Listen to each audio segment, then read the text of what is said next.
एक जघन्य अपराध। कोई रिजल्ट नहीं मिला है अभी तक। जो इंक्वायरी चल रहा है इसका कोई रिजल्ट नहीं अभी तक मिला है। न्याय मांगता एक विरोध प्रदर्शन।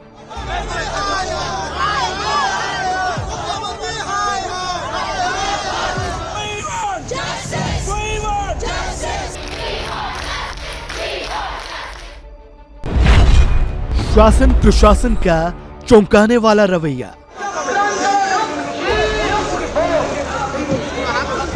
कोलकाता के आरजी कर मेडिकल कॉलेज में ट्रेनी महिला डॉक्टर के साथ हुए दुष्कर्म और हत्या मामले ने पूरे देश को झकझोर कर रख दिया है। महिला डॉक्टर के साथ हुई इस घिनौनी वारदात ने न सिर्फ पूरे देश को हिलाकर रख दिया है, बल्कि ममता बनर्जी सरकार और कोलकाता पुलिस की कार्यशैली पर भी गंभीर सवाल उठाए हैं। इतना ही नहीं, देश की सर्वोच्च अदालत सुप्रीम कोर्ट को इस मामले का स्वतः संज्ञान लेना पड़ा। कोर्ट ने इस मामले में ममता सरकार से लेकर पुलिस और अस्पताल प्रशासन तक को सीधे कटघरे में खड़ा किया और उनकी ओर से इस मामले में उठाए गए कदमों की कड़े शब्दों में निंदा की। न्यायालय ने कहा कि पश्चिम बंगाल सरकार ने मामले को संभालने में लापरवाही बरती और आरजी कर अस्पताल में हुई तोड़फोड़ पर अविश्वास जताया। न्यायालय ने स्पष्ट रूप से कहा कि क्राइम सीन की 2400 घंटे सुरक्षा करना पुलिस का कर्तव्य है। सुप्रीम कोर्ट की ये शिकायतों की फहरिस्त बेहद लंबी है, लेकिन कई ऐसे सवाल भी हैं जिनके जवाब अब तक नहीं मिले।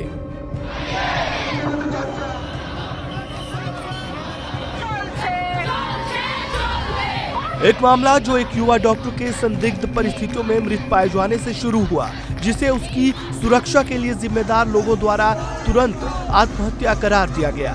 लेकिन जैसे जैसे तथ्य सामने आने लगे, ये स्पष्ट हो गया ये कोई आत्महत्या नहीं, ये दुष्कर्म और हत्या जैसा जघन्य अपराध था, जिसे शर्मनाक तरीके से छुपाया गया।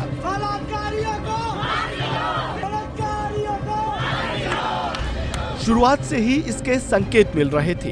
कॉलेज प्रिंसिपल द्वारा इस घटना को आत्महत्या बताने की शर्मनाक कोशिश और एफआईआर दर्ज करने में की गई चिंताजनक देरी इस बात के संकेत दे रहे थे। इतना ही नहीं, इस दौरान डॉक्टर के माता पिता को उनकी बेटी का शव देखने के लिए अस्पताल में कई घंटों का इंतजार कराया गया और हर बीतते घंटे के साथ सच्चाई और अधिक दफन होती जा रही थी। घाट का बारे में बोलता है, श्मशान घाट के बारे में उधर 3 बॉडी पड़ा हुआ था, लेकिन उसका पहले ही हमारा लड़की का बॉडी जला दिया गया।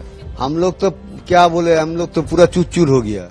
कोर्ट ने पूछा कि पश्चिम बंगाल की मुख्यमंत्री ममता बनर्जी कहां थी। इस जघन्य अपराध पर टिप्पणी करने के बजाय वे सड़कों पर उतरकर विरोध प्रदर्शन कर रही थी। न्याय के लिए नहीं, बल्कि अपने ही प्रशासन की विफलताओं के खिलाफ विरोध प्रदर्शन। इस कदम को कई लोगों ने राजनीतिक स्टंट करार दिया है, जो न्याय दिलाने के लिए नहीं, बल्कि ध्यान भटकाने के लिए था। वो सीएम है, उस बीच ये इंसिडेंट हुआ है। उन्होंने 5 दिन डिले किया, उसके बाद हाई कोर्ट ने इंटरवीन किया और मैटर सीबीआई को ट्रांसफर किया। अब वो है कि चूंकि 5 दिन उन्होंने ले लिए थे, क्या हुआ इस बीच, और अब वो अपने ही अगेंस्ट प्रोटेस्ट कर रही है। We have no words to say, just we have came here to support, at least justice मिल जाए बस। रात होते होते स्थिति और भी भयावह हो गई।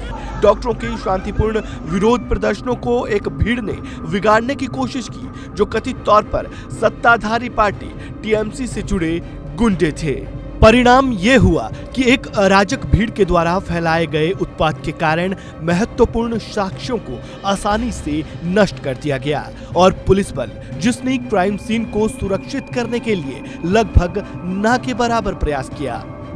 सीसीटीवी फुटेज से यहां तक पता चला कि इसमें टीएमसी पार्षदों की भी संलिप्तता है, जिससे ये साबित होता नजर आ रहा है कि राज्य सरकार की ओर से मामले को दबाने की कोशिश की गई। लेकिन सवाल यहीं खत्म नहीं होते। जिस विभाग में अपराध हुआ, वहां अचानक मरम्मत का काम क्यों शुरू हो गया? पीड़िता के शव को उसके माता पिता को दिखाने में 3 घंटे की देरी किसने की? और इस भयानक अपराध के पीछे वास्तव में कौन है? गिरफ्तार संदिग्ध संजय रॉय को सिर्फ एक मोहरा माना जा रहा है। क्या कोई बड़ी साजिश चल रही है? क्या इस पूरी साजिश के पीछे किसी मेडिसिन माफिया का हाथ है? आवाज उठाने से कुछ नहीं होगा। जब तक हमारी आवाज सरकार तक नहीं पहुंचेगी और सरकार इस पर कोई स्ट्रिक्ट एक्शन नहीं लेगी, तब तक मुझे लगता है कि कुछ भी नहीं होने वाला है। It's totally wrong. तो उसके अगेंस्ट तो कुछ ना कुछ, अगेंस्ट क्या, अब तक तो हो जाना चाहिए कुछ भी एक्शन। वो लोग चाहते नहीं हो कि बाहर पब्लिक में आए, इसीलिए उस लड़की को मारने के साथ साथ उन्होंने इतना गंदा चीज किया। कोलकाता कांड पर पश्चिम बंगाल सरकार और पुलिस को सुप्रीम कोर्ट की कड़ी फटकार बहुत कुछ बयां करती है। ये सिर्फ एक भयानक अपराध का मामला नहीं, ये एक ऐसा मामला है जिसने राज्य में शासन प्रशासन की कार्यशैली में गहरी खामियों को उजागर किया है।